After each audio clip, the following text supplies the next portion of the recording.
Morning, guys, and it is a lovely morning today in Decatur, Georgia.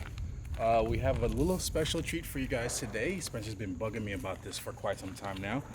She wants a traditional Filipino breakfast, so today we are going to show you how to make tosilog.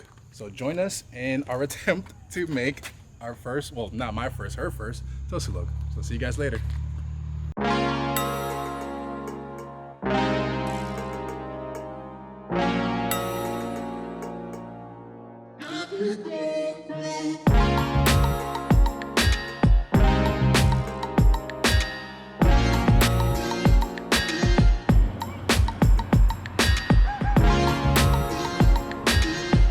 Good morning. We are here at the First Oriental Market. I've been coming here since I was a little kid. These guys actually know me by name by this point. It's a nice little small market that you can get almost anything you want if you want to cook Asian cuisines. They have basil Thai, they have the utensils to cook it with, and they have even your obscure Filipino cuisines like tocino, which I'm about to go grab. So give me a few seconds. Let me run in there and grab it right quick, and I'll be right back.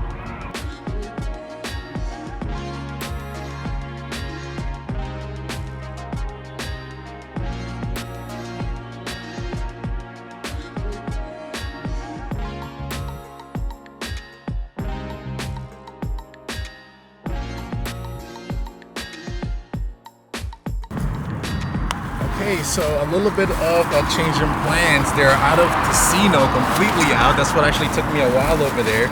But in reparations, I got you some longanisa. Yay! So it's not as good. It's not actually the same thing, but we'll try it out anyway. But you know me, you can't really go into the Chinese store without picking something else up. So I got myself a little bit of yan yan. To my godson Yan Yan, this is for you, by the way. And I'm gonna plow through this later on. So let's head home and let's start the dish up, shall we? Let's go.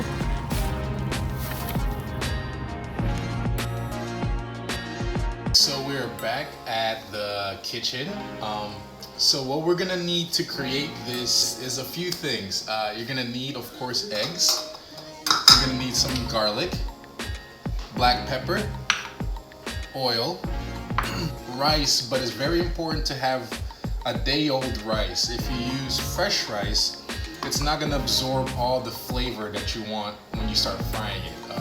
Fresh rice actually has a lot of water still left in it, and so once you start frying it, all that water evaporates, not absorbing any of your flavor, so it doesn't really come out right. Patis, which I believe they call fish sauce here in the States. We have a bottle here somewhere. There we go. So this stuff is really, really smelly. For you guys who have been around this bad boy, you know that as soon as you open this, it clears out the room, but my God, if it tastes delicious. Again, we had to switch out tocino for longanisa. Longanisas are technically little sausage links that also come sweet and mostly made out of pork. And finally, like I said, the eggs to top off everything else. And let's start with cooking the fried rice first, and then we will fry up the longanisas and then end it with the egg because you want it nice and warm to go on top of everything. So let's start with the fried rice. Alright, so let's start chopping up some of our ingredients. And I forgot to tell you guys that onion is also necessary for this dish. This is going on the rice. So let's begin. Now, everyone have their own way of chopping onions, I suppose, but I like to keep the skin on mine. In the beginning, I feel like it's a lot easier to take out that way.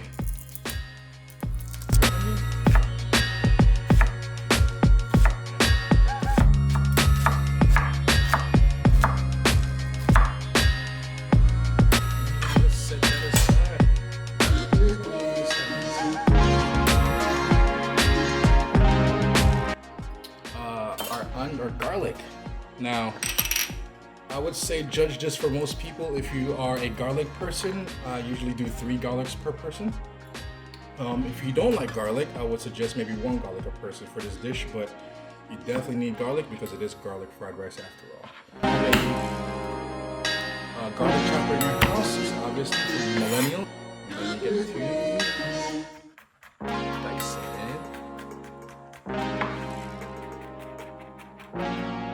Fancy. Okay, so now let's start with the fried rice. All right, so let's let that warm up for a second, and we're gonna begin with a little bit of the oil.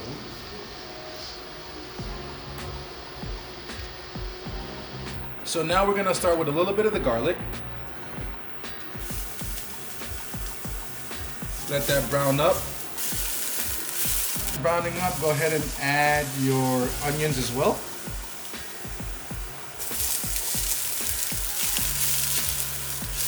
And onion and garlic, something like that sizzling is always the best smell you can have early in the morning. So you want that to just get to a good golden brown consistency. Turn down your fire if you notice that things are burning a little slightly too much. Next we are going to add the leftover fried rice or leftover rice into the mix. So just dump it all in there, because you know it will always finish whatever. Here's where you add your butter and a little bit of the patis, which is the fish sauce we talked about. So let me grab the butter. 2 tablespoons butter is usually enough. About a tablespoon, you would say, Spencer, of black pepper. More like a teaspoon. More like a teaspoon, she says. And about how many patis you would say? That's about a tablespoon. About a tablespoon. This also would go with your taste buds. If you like fish sauce, I recommend putting as much as you want. If you don't like fish sauce, I would recommend skipping it and putting soy sauce, but I'm telling you now, it's not gonna taste as good. Flatten the rice up a little. Then this is why you want the rice to be left over from yesterday, guys, because the fish sauce and the butter and the oil, all that's gonna get absorbed with the rice, and it's just gonna have all the flavors in there.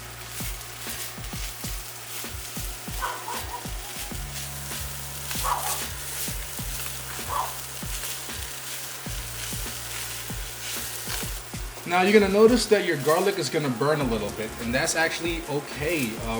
Bitter garlic is a flavor profile of its own, and it gives texture to the fried rice once you start cooking it. Spencer, would you say this is about finished? Yep, looks done to me. So there you have it. That is step number 1 into the Filipino breakfast dish, and we're finished with making the fried rice. Next, we are gonna cook the longanisa. Again, sorry guys, I didn't have the tocino at the Chinese store, but this is equally as good. Now this comes in little lengths more often than not. I like to cut them because, I don't know, preferably I like them cut instead of in lengths. Some people slice these open and spread them like a chorizo. I like to keep them intact. This doesn't take much of an effort to cook. You pretty much put it in a frying pan, toss it a few times, make sure it's warm, and it's ready to consume. But a good thing to have when cooking something like this is a oil mesh protector, because this will splatter oil everywhere in your kitchen, and it's going to be a pain in the ass to have to clean it up. So once you start frying this, put this on top. Perfect combination. Add a little bit of oil and butter to begin with. Make sure that the longanisa does not stick in your pan, and that's all that's really necessary.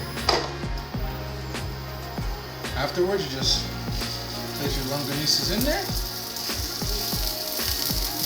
Have fun with it, roll them around, make sure they're covered in oil, and let them sit.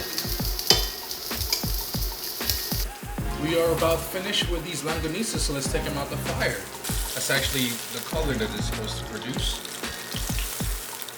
We'll set that aside. Let's rinse this frying pan off, and let's begin with our final stage, which is cooking the eggs.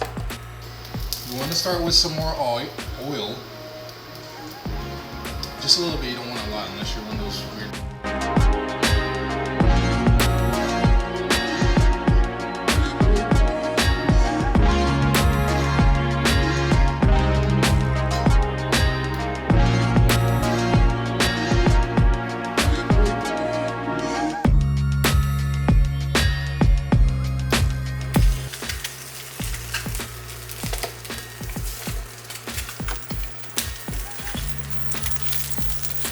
At this point, I like to turn the fire off because it pretty much cooks on its own heat the rest of the way. And that's pretty much it, guys. Let's plate this bad boy. Let's present it to Spencer. Hopefully she likes it. And let's give it a try. Oh man, I'm hungry. All right. Yeah, me too. So we finally got this done. It doesn't really take that long to make, but it is a lot of parts to actually cook together. So I usually like to eat mine with a little bit of vinegar. It's traditional, I guess. Yeah. But she doesn't do it that way, so I'm gonna try it that way. Of course, we have the spoons. They don't really use forks. Okay, a little rice, a little longanisa. Mmm, What do you think? good. Not bad. Mm-hmm. Again, sorry I didn't get the tocino, but Yeah, the longanisa is it's a sweet meat. It's almost like if you were to have sweet Italian sausage, but just actually a little bit more sweet than that, which is great because I have a sweet tooth. well, I'm glad you like it. Yeah, yay. All right, guys. Well, thanks for joining us. I guess we'll see you guys. Blah. Start over. Bloopers. We're both really hungry, so we don't know what we're talking about. So we're gonna eat this, and we're gonna figure out what we're gonna film next week. So we'll see you guys then. Bye.